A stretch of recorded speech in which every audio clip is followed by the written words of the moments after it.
By now, we have seen what's been happening in professional sports over the course of this week with the NBA first, and then some Major League Baseball teams and Major League Soccer, and then the NHL and others sitting out games in protest of Black Lives Matter, of racism, of police brutality. What's it going to do? Let's dive down that rabbit hole.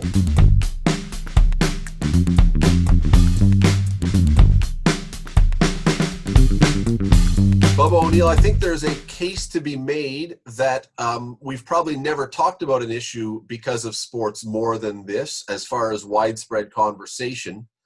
So on that front, it has worked. But what if this is just a couple of games that are sat out because we're hearing that sports are going back to business this weekend? What if in the end it was 2 or 3 days of not playing and then everything basically returns to normal? Does it have the impact that the athletes want it to? Well, that's a great point, a great question, and that's the great unknown. Because 3 months ago, the same situation happened with many athletes trying to raise awareness to Black Lives Matter and All Lives Matter, Brown Lives Matter, and social injustice, and hoping for some type of change. And now another Black man is killed before our very own eyes. It's right there on YouTube for us to watch. A man shot 7 times in the back. I personally have watched it once. I can never watch that again, and I promise to never watch it again. And now we're asking the same questions.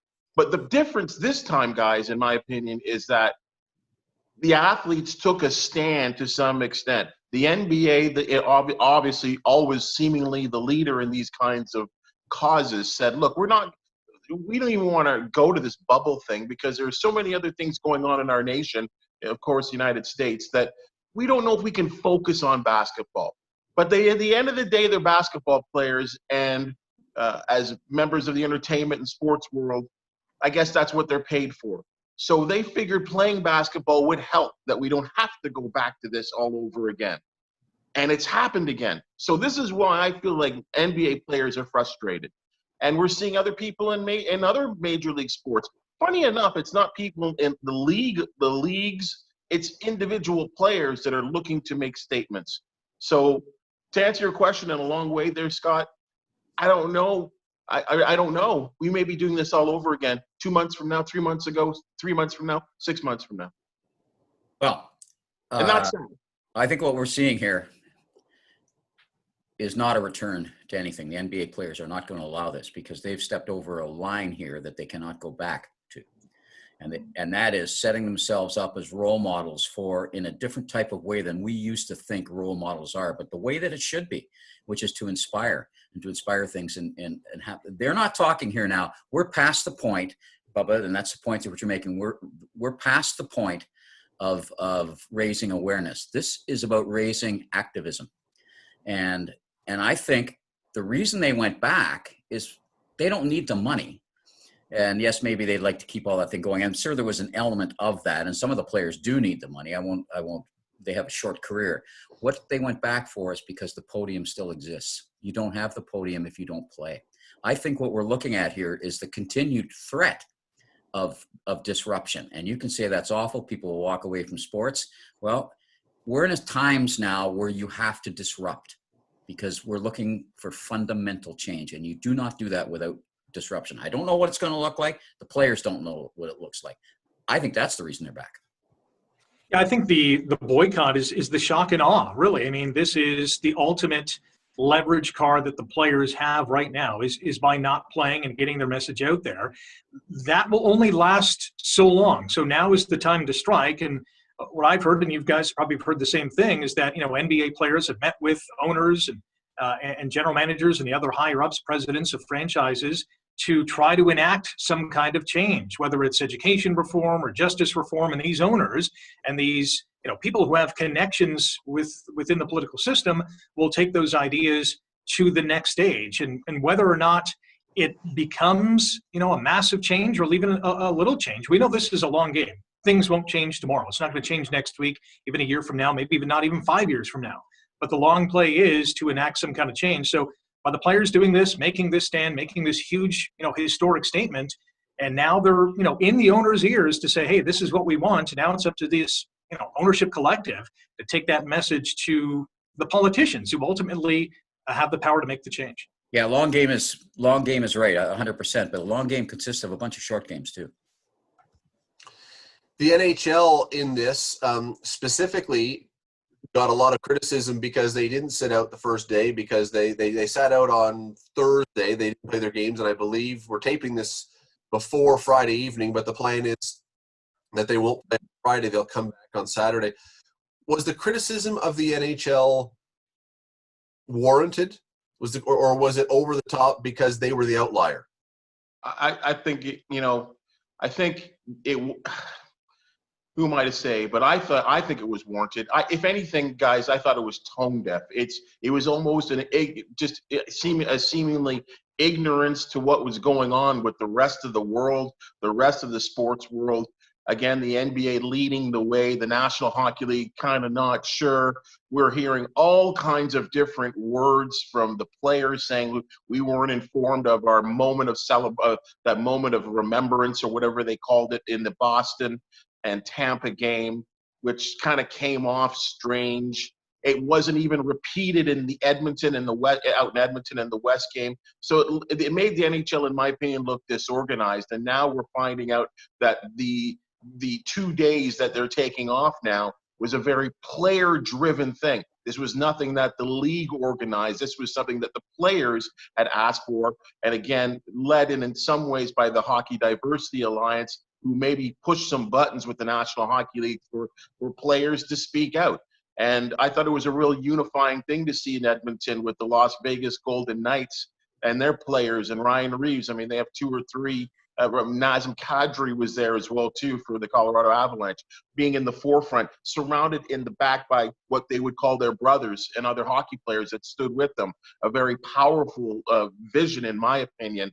So, again, I feel like the leagues, again, and I just can't blame the National Hockey League. I don't know if they're taking a forefront here, but in some ways it is the players that are taking control of their own fate and trying to dictate the message. And I think that's a good thing. In all ways, Bob. And I don't fault the NHL any more than I fault any of the other leagues, because they were dragged along by their own players. This was players' problem. What were those players? It was the players that were tone deaf on the first night. Yep. How could they not have known what was going on there? Well, right? Steve, So, especially with HDA's high profile within the players' union now, the players' union screwed that up. Let me ask you a follow-up question to that then, because the NHL certainly has been getting a ton of criticism for this, regardless of how they followed this up. This weekend, the BMW Golf Championship is on, and Tiger Woods, who may still be the most famous, most high-profile half-black athlete in the world, is playing. And he was asked about the protest, and he goes, I'm playing. I don't plan to protest. And Lewis Hamilton, I think, Bubba, he's leading F1 right now, isn't he? He's the Yep. Oh, yeah. Black athlete. He says, I'm racing this weekend. I'm not protesting. Well, I mean, fall on them that fell on the NHL. Yeah, well, I don't know. Lewis, I mean, looking beyond that, Lewis Hamilton is the one that actually started. He has players kneeling, or drivers kneeling before. He's actually started at the actual. He's been incredible in the way in terms of leadership and making F1 drivers, and actually introducing some of these programs, introducing the kneeling before the national anthems, wherever country they're racing in. So I can't point a finger at him, because he's taken tremendous criticism. And I mean, it's tough. We think it's tough here in North America to be a leader for these causes. It's even tougher in many places that he races in Europe, where I would consider some places just all out racist. But that's another story. Yeah, Sorry. I was going to say the NHL's inaction is really guilty by association, because in the NBA, it wasn't the league that says, hey, we're postponing games. It was players on the Milwaukee Bucks and players on the Raptors earlier in the week saying, hey, we're thinking about doing this. It was the players who ended up doing it. Major League Baseball, it was certain players on certain teams to say, I don't want to play, and those teams were forced to postpone the game. It wasn't MLB to say, hey, all our games are canceled. They still haven't done that. The NHL didn't do that either, and the players didn't do that until they met last night and said, all right, this is the right thing to do. You mentioned golf as well. Not one golfer this weekend has withdrawn to protest racial injustice. And, we're going to see that in F1, and I'm sure a lot of other sports as well. So this is a players-driven thing, and I think the leagues are getting dragged, through the mud a little bit. I agree with that, and I don't like to tell individual players what to think, because lots of players don't want to be in such situation. Unfortunately, it's getting harder and harder to be Switzerland in this situation, because we're heading more and more and more to a divide, and which there will be no middle. And I think that's the situation that particularly the PGA is going to find itself in, because it's not a league, right? And same really with car racing. It's kind of a coagulation of individual contractors, and it's going to put those people in very, very difficult situations. And I feel for them. Not everybody wants to be the person that puts themselves out there, and not everybody knows exactly how they feel, sort of hardcore this way, hardcore that way. But we're heading to that situation where it's going to be very difficult for anybody of profile, let alone in sports, to sort of sit in the middle, because there will be no middle. The thing with Tiger, though, and I know he's probably going to take some shots or absorb some criticism for playing this week, which is a personal thing, and I can't tell you whether to criticize or not. But I mean, what are you doing beyond this, though?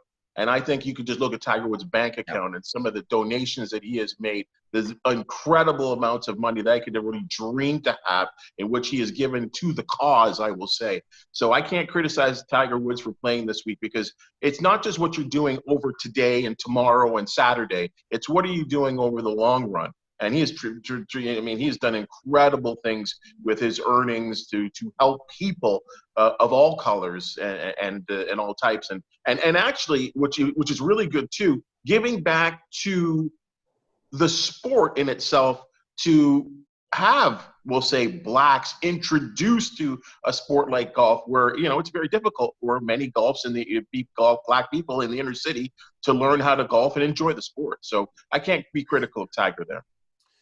When Steve says that this is going to be something that is going to be ongoing and is going to be taking a stand, and it's going to be a divide and there's no middle ground, and it raises another question about sports. We, and I say we, not just the four of us, but I think we, the collective of people who watch sports, generally do it as an escape, as a diversion. We come home from work, we turn on the TV, we've had troubles at work, we've had issues at work, we've had stresses at work, whatever. Sports takes us away from that for a couple hours. And it is something, it's entertainment. It's something that's not, I think traditionally has not supposed to have been an extension of our normal day. It's something that moves you away from that to vacate your brain for a bit. If this is now the norm, and sports now is simply an extension of the political fights that are going on outside, an extension of the other things that are happening that are, squabbling and fighting and politicizing and taking sides and everything else, what effect does that have on viewership? What effect does that have on sports' place in our society? I think there would be some impact. I think, the hardcore fans are always going to be there, because they love the sport, they love the athletes, they love the stats that go along with it, the stories, the memories of attending, big games or big events.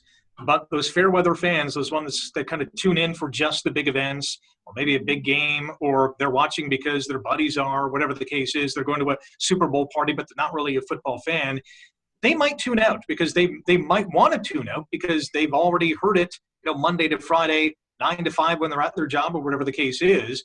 And there's other distractions. They can go to a movie, they can read a book, whatever the case is, watch their favorite TV show. People don't need sports as a distraction, because there's other things. For those who watch it and consume it, the hardcore fans will stay. The other ones, there's a risk of losing them. That was already going to happen because of a number of the factors we've talked in several programs with the four of us.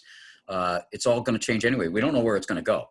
But given what's happening in the pandemic and how long it might be before we get back, I mean, there's still going to be maybe big television viewership type of things. But to make a more radical argument, it was already politicized.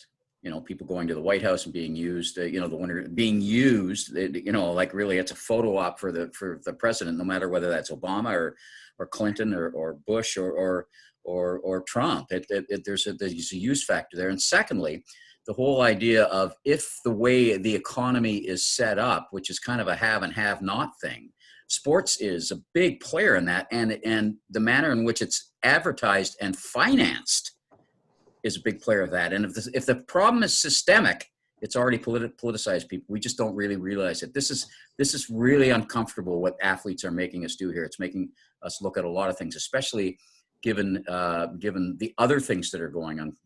The other thing, of course, being Bubba, I know you're going to jump in. Let me just say one thing on what Steve just said there, because that's the word, I think, uncomfortable. And that when you tune into sports, I don't think people want the discomfort of the tension of the game. I'm questioning, and I don't know how many it'll be, but I'm not sure everybody wants the discomfort of that you're talking about, which is a different part of it. Anyway, Bubba, go ahead. Well, I think it's time to get uncomfortable, right?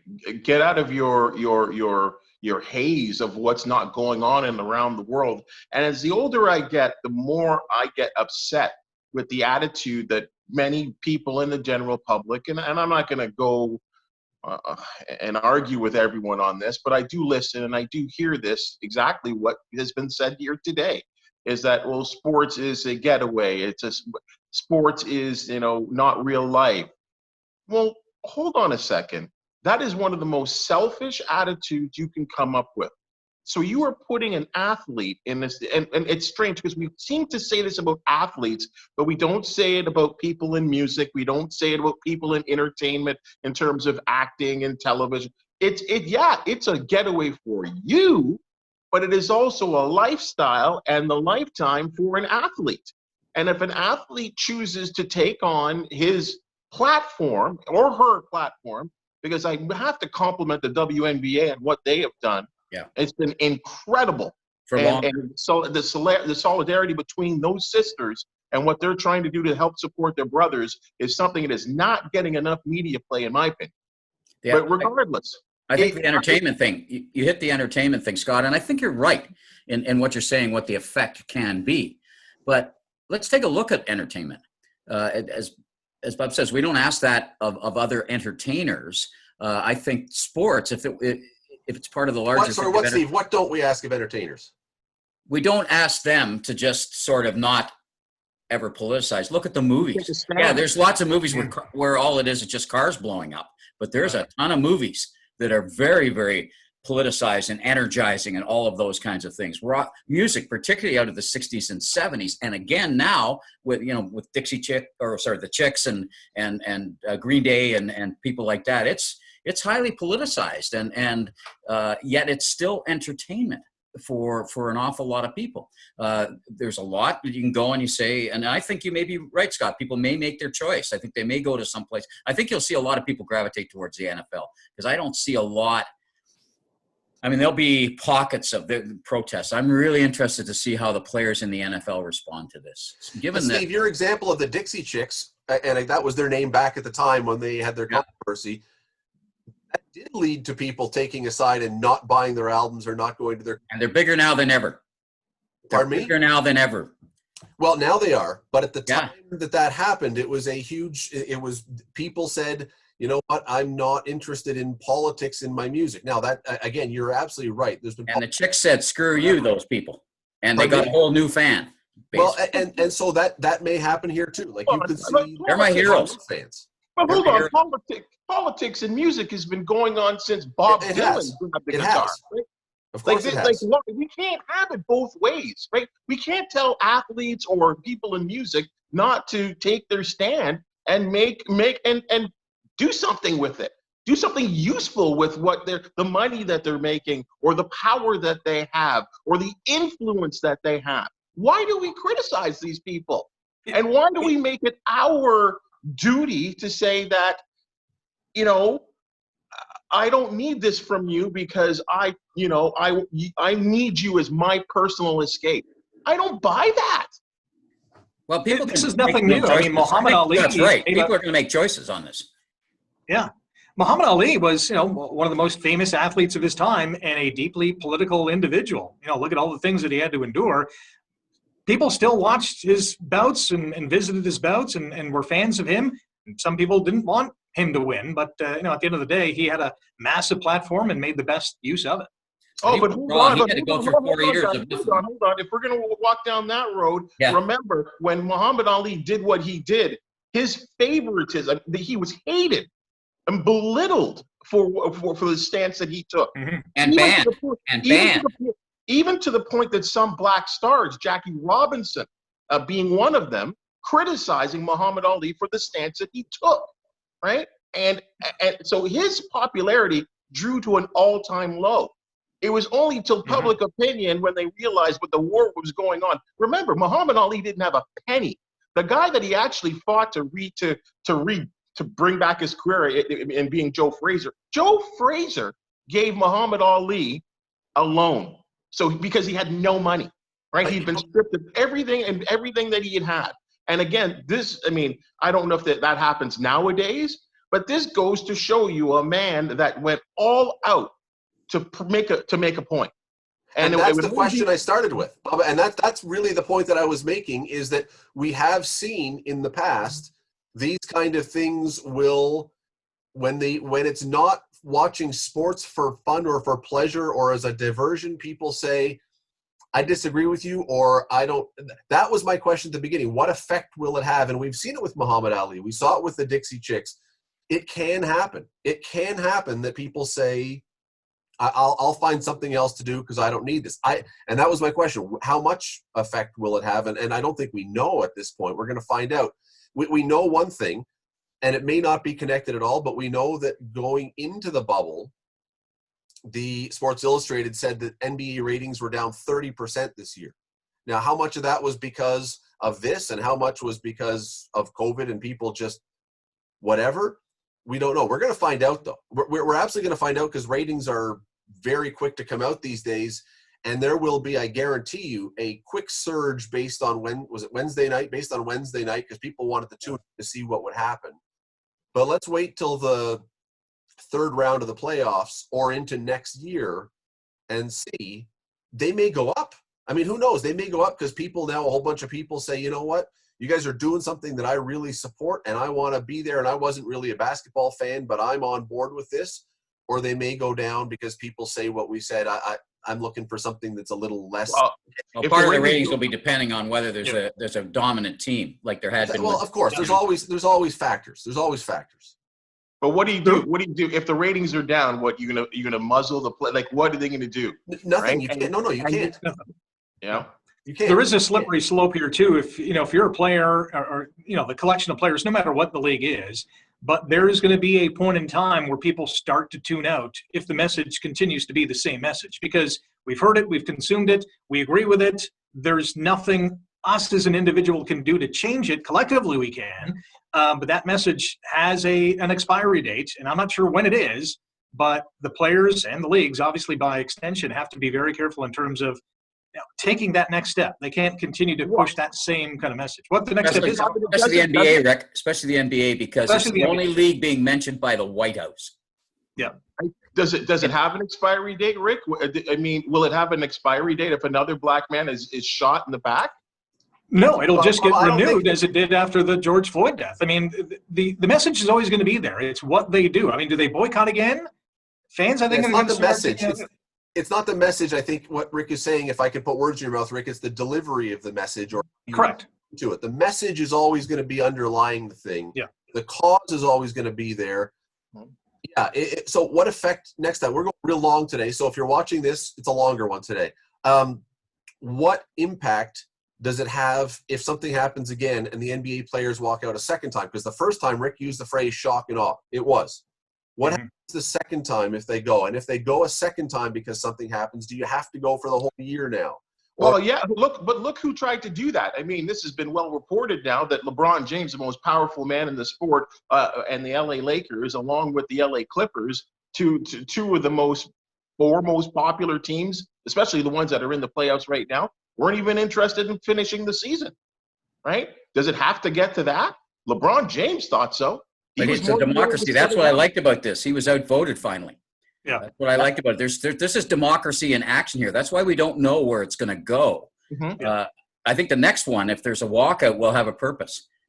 They won't just walk out to draw attention to it. They'll say, okay, you 5 owners. Well, you got to make sure that people bust do elections. I think there'll be a purpose. Yeah, I don't think you could do the same thing next time, because I don't think it would get. No, there'll be a purpose on this. This one will have some real conditions attached to it, the next one. Bubba, let me throw out one more thing to you. We're running short on time for sure, but let me throw one more thing. You mentioned LeBron James. It's a really interesting name to because he has been at the forefront of this. He's been one of the leading spokesmen. He's clearly, if he's not the biggest star in the NBA, he's in the top 3 for sure. There is, though, I'm not sure LeBron James is the guy who is the best person to be leading this charge, and I'll tell you why. Even though I think a lot of people would say, yeah, you need your most popular athlete behind this. If we remember back in October when the NBA was having exhibition games in China, and the general manager of Houston sent out a very simple tweet supporting the protesters in Hong Kong against Chinese crackdowns, LeBron zinged the Houston GM and said, you don't know what you're talking about. Be quiet. This could affect us financially in other ways. That was then, this is now. I understand that. But still it's has also, that stain. It doesn't, I'm not sure LeBron, because of sort of a not looking like he was interested in human rights for other people, fair or not, is the guy who... He isn't the guy, Scott. Read between the lines. He is not the guy from the player side. He's the guy from our side, because that's the guy we go to all the time. Well, and he supports this. He supports this. It's a lot of ground level guys who are the guy this time. Okay, and that's fair. That's fair, but he's the guy that gets quoted and talked to all the time because we put him there. Yeah. Mm-hmm. Okay. Yeah, I think because he's looked at as the greatest player of our era right now, and I think that's why he's assumed that sort of position in the eyes of the public. And you're right that behind the scenes in the playership, only they will know, right? Only they will know. But I think the reason why these guys are playing right now is because I think there is a mindset that, you know what, that our biggest platform is actually playing. So I think that is something that maybe LeBron might have overlooked, is that being on the floor, seeing visual games, seeing Black Lives Matter on the court, seeing the labels that the guys are wearing on their shirts, the white coaches that are joining in, like Nick Nurse, that are supporting the cause. I think their belief that playing will also maybe override not playing. And that's another discussion in a whole he's different... still on board. He's big time on board, and they need him as a spokesman, but not as the spokesman. Yeah, so... Or big face, not the face, Scott. I'm sure he'll be a spokesman. But Yeah, but they got to play. They got to play. Without the games, without the platform, they don't have that. They're just amongst the protesters who are protesting another black man being shot by a white police officer. They have this platform. They got to use it. They got to play. You know, the best thing, guys, just quickly, I know we're running out of time, that we talk about this today. We see the message that people in sport are trying to make. And yet 57 years ago today, over 200,000 people went to Washington to listen to many black leaders speak. Of course, the I Had a Dream speech happened 57 years ago today, looking for change. And here we are, still looking for change. Yeah, I was the only guy alive in this group at that time, wasn't I? Yep. And you were already 47. Well, I was old enough to protest. What do you think about what we've said today? We'd love to hear from you. Our Twitter handles have been on the screen. We would love your thoughts on anything that has been commented on. The Twitter handles will also come up at the end, so you can get us then. Please also subscribe. You can do that right down below. Just hit the button and notifications. We would love to talk to you again next time.